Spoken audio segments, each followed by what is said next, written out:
Welcome back to my channel நண்பா. நம்ம இன்னைக்கு லெஜண்ட் ஆஃப் லாட்டர் ஸ்வாட் ஃபேரி அனிமோட 40வது எபிசோட பத்தி பார்க்க போறோம். எபிசோடோட ஸ்டார்டிங்ல உக்காந்துக்கிட்டு சரக்கு அடிச்சுக்கிட்டு இருக்காங்க. அவ வந்து உக்காந்துட்டு எவர் கிரீன் இன்னொரு தடவை குடிக்கலாம்னு சொல்லிட்டு காட்டிக்கிட்டு இருக்கா. அவனும் சியர்ஸ்ன்னு அடிக்கிறான். யங் மாஸ்டர் இன்னும் 3 நாள் தான் இருக்குது. டிவைன் ரூயிஸ்குள்ளர என்டர் ஆவதுக்கு லேட் பண்ணிடாதீங்கன்னு சொல்லிட்டு திருப்பி படுத்துறா. ஹீரோ ஒன்னும் புரியாம அவளே பாத்துக்கிட்டு இருக்கான். சரி நம்ம இன்னொரு நாள் குடிக்கலாம், இது என்னுடைய கிஃப்டா வச்சுக்கோன்னு சொல்லிட்டு குடுக்கறா. ஹீரோ வாங்கி அதை பாத்துக்கிட்டு இருக்கான். நான் முதல்ல தாத்தாவை கூட்டிக்கிட்டு போய் ரெஸ்ட் எடுக்க வைக்கிறேன், உன்னுடைய உதவிக்கு ரொம்ப நன்றின்னு ஹீரோ சொல்றான். அவ ஹீரோவை பார்த்து கண்ணடிச்சுட்டு அந்த இடத்துல இருந்து தாத்தாவை கூட்டிக்கிட்டு கிளம்பிடுறா. அவ போதையில ஹீரோ மேலேயே சாஞ்சிக்கிட்டு இருக்கா. உனக்கு லக்குன்றதே இல்லடா, எவர் கிரீன் என்ன உண்மையிலே அந்த அளவுக்காடா ஸ்ட்ராங்கா இருந்தான். அவன் கோல்டன் பாடியை கிட்டத்தட்ட அழிச்சிட்டு இருக்கான்னு அவன் சொல்லிக்கிட்டு இருக்கான். வெள்ளை ட்ரெஸ்காரன் உட்காந்து கல்டிவேஷன் பண்ணிக்கிட்டே இருக்கான். பார்த்தா அவனுடைய வாயில இருந்து ரத்தம் வந்துடுது.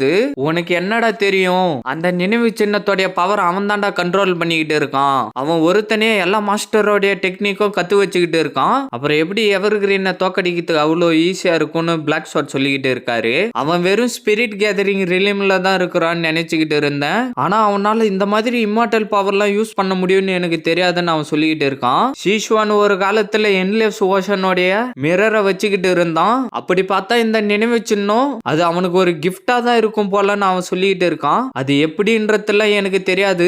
எவர் கிரீன் இந்த ஜெனரேஷன்ல ரொம்ப ஸ்ட்ராங்கானவனா இருப்பான். அதை நம்ம ஏத்துக்கலனாலும் சரி, அதால நம்மளுக்கு எந்த ஒரு பயனும் இல்லைன்னு பிளாக் ஷாட் சொல்லிக்கிட்டு இருக்காரு. அவன் என்ன சொல்றதுன்னு தெரியாம பாத்துக்கிட்டு இருக்கான். அவன் அதை எல்லாத்தையும் கேட்டுட்டு என்னால அதை ஏத்துக்க முடியாதுன்னு சொல்றான். ரெண்டு பேரும் திரும்பி அவனே பாத்துக்கிட்டு இருக்காங்க. அவனை தோக்கடிக்கிறதுக்கு வையே இல்ல. அவனை நீ தோக்கடிக்கணும்னு நினைச்சனா ஒரே வழிதான் இருக்கு, ஃபவுண்டேஷன் ஆஃப் இம்மார்டல் பாண்டா தான் நீ அடையணும்னு அவன் சொல்லிட்டு இருக்கான். பிளாக் ஷாட் அதை கேட்டுட்டு அதை பத்தியா பேசிக்கிட்டு இருக்கீங்க, அது ரொம்ப ஆபத்தான சீல் ஆச்சே, அது ஒரு பெரிய குற்றமாவும் கருதுறாங்கன்னு பிளாக் ஷாட் சொல்லிக்கிட்டு இருக்காரு. வெள்ளை ட்ரெஸ்காரன் அதை கேட்டுட்டு ஃபீல் பண்ணிக்கிட்டு இருக்கான். 10,000 வருஷத்துக்கு முன்னாடி பீக் ரூலர் இருந்தப்ப வார் தொடங்கிச்சு. ஆனா எனக்கு தெரிஞ்சு இப்ப அந்த குற்றன்றதெல்லாம் ஒரு விஷயமே இல்ல, அதெல்லாம் எல்லாரும் மறந்துட்டு இருப்பாங்கன்னு சொல்லிட்டு இருக்கான். அது ரொம்ப ஆபத்து, 300 வருஷத்துக்கு ஒரு தடவை அதை வந்து பார்த்துட்டு போவாங்களாம். அந்த சீல்ல நம்ம எடுக்கிறது மிகப்பெரிய குற்றம், அதுக்கு நான் ஒத்துக்க மாட்டேன்னு பிளாக் ஷாட் சொல்றாரு. எனக்கு தெரிஞ்சு நம்ம அதை கண்டிப்பா ட்ரை பண்ணி பார்த்தே ஆகணும். நீ வெள்ளை ட்ரெஸ்காரன் கூட இன்னும் கொஞ்சம் ஆளுங்களை அந்த இம்மார்டல் பாண்டு இருக்கிற இடத்துக்கு அனுப்புன்னு அவன் சொல்லிட்டு இருக்கான். நீங்க என்ன சொன்னீங்க, டிவைன் ரூயிஸ்ல இம்மார்டல் சக்தி இருக்கா, அது என்னுடைய பவர் அதிகரிக்க யூஸ்ஃபுல்லா இருக்குமா? உண்மையிலேயே அப்படி ஒன்னு இருக்குதான்னு சொல்லிட்டு எழுந்து தடுமாறிக்கிட்டு வரான். அவன் டக்குன்னு வந்து வெள்ளை ட்ரெஸ்காரனை பிடிச்சிடறான். இன்னைக்கு நடந்த சண்டை என்னுடைய வாழ்க்கையில ஒரு மறக்க முடியாத விஷயத்தை ஏற்படுத்திடுச்சு. நான் ரிவெஞ்ச் எடுத்தே ஆகணும், அதுக்கு நான் சாவாம இருக்கணும், டீச்சர் எனக்கு ஹெல்ப் பண்ணுங்கன்னு வெள்ளை ட்ரெஸ்காரன் சொல்லிக்கிட்டு இருக்கான். நீங்க என்ன சொல்றீங்கன்னு அவன் கேக்குறான். பிளாக் ஷாட் டக்குன்னு எதையோ வர வச்சு தூக்கி போடுறாரு. வெள்ளை ட்ரெஸ்காரன் அதை பிடிச்சிட்டு என்னதுன்னு பாத்துக்கிட்டு இருக்கான். போ திருப்பி ஆனா உயிரோட வந்துருன்னு பிளாக் ஷாட் சொல்லிக்கிட்டு இருக்காரு. அதை கேட்டுட்டு வெள்ளை ட்ரெஸ்காரன் சிரிக்கிறான். சீனை கட் பண்ணா வேற ஏதோ ஒரு இடத்த காட்டுறாங்க. பார்த்தா எவனோ அந்த இடத்துக்கு நடந்து வந்துகிட்டு இருக்கான். தி 8 டீமன் ஜெனரல் ஜிங் ஜூலின் உங்களை பார்த்ததில்ல நான் ரொம்ப சந்தோஷப்படுறேன்னு அவன் சொல்லிட்டு இருக்கான். நான் எதுக்கு உன்னை இந்த இடத்துக்கு கூப்பிட்டேன்னு உனக்கு தெரியுமான்னு சொல்லிட்டு முறைச்சு பார்த்துட்டு 2 மாசத்துக்கு முன்னாடி டிவைன் நினைவு சின்னம் குன்லூன்ல தோன்றிச்சு. ஏன்ஷியன்ட் எம்பரர்லாம் அதுல இருந்து வெளிவந்தாங்க.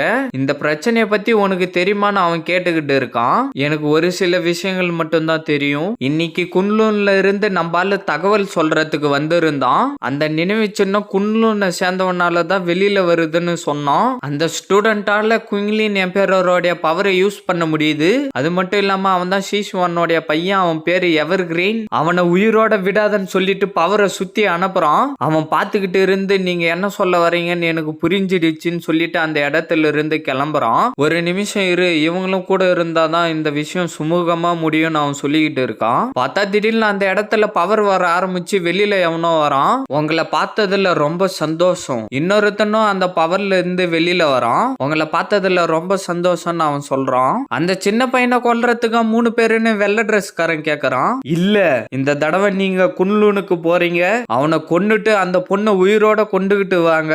அவனுடைய பொண்ணா, அவளை உயிரோட கொண்டுகிட்டு வாங்கடா. அவகிட்ட இம்மார்டல் பவர் ரொம்ப அதிகமா இருக்கு, அவளை சாதாரணமா எடை போடாதீங்கடா. நீங்க ஒன்னும் கவலைப்படாதீங்கன்னு அவனுக்கு 3 பேரும் சொல்றானுங்க. அவங்கள குறைச்சி எடை போடாதீங்க, நீங்க இந்த வேலையை டக்குன்னு முடிச்சாகணும். அந்த காங்காய் சோட செக்ட் சேர்ந்த ஓல்டு மேன் இந்த விஷயத்துல தலையிடாம இருந்தா நல்லா இருக்கும்னு அவன் சொல்லி சொல்லிக்கிட்டு இருக்கான். அவனுங்க திடீர்னு அந்த இடத்துல இருந்து மறைஞ்சு போயிடுறானுங்க.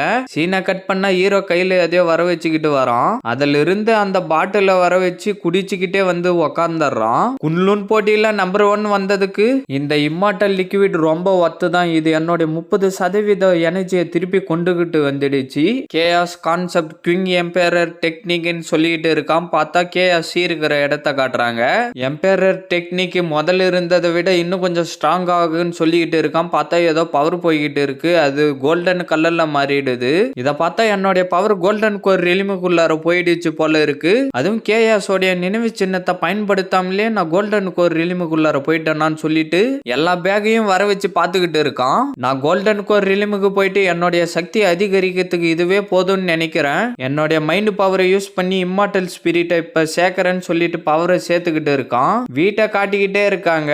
இதோட இந்த எபிசோட் முடியுது ஃப்ரெண்ட்ஸ். மறக்காம வீடியோக்கு ஒரு லைக் போட்டுட்டு சேனலை சப்ஸ்கிரைப் பண்ணிட்டு பெல் பட்டன் ஆள் கொடுத்துருங்க. அப்பதான் நான் போடுற வீடியோ டக்குன்னு உங்களுக்கு நோட்டிபிகேஷன்ல வரும். மறக்காம இந்த மாதிரி அனுப்பி பார்க்குற ஃப்ரெண்ட்ஸ்க்கும் வீடியோவை ஷேர் பண்றேங்க. நான் உங்களை அடுத்த எபிசோட்ல மீட் பண்றேன். See you guys.